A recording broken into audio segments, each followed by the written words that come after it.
Hello, this is your boy Miguel for the Mobile 757 doing a pre-purchase used car inspection.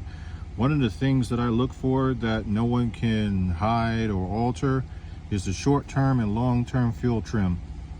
All you do is take bank 1 and bank 2, add them together, should be plus or positive 10, and then you take bank 2. Okay, this is getting on my nerves. Short term and long term, and you add those two together. So this car is just fine running. Neither one of them, bank 1,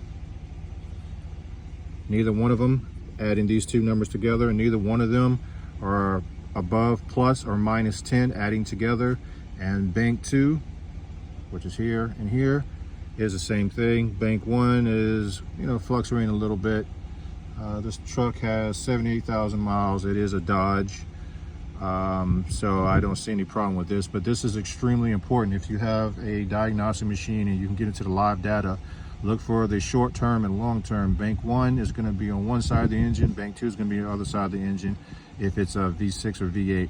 If it's just a 4-cylinder, it'll just be bank 1 short and long term, and that'll be it.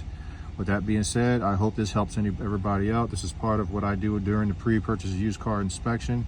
You cannot hide this, and this tells me a lot about how the engine is running internally with the fuel and air mixture. If you like these videos, please like, subscribe, and share, and please leave positive comments below. Thank you.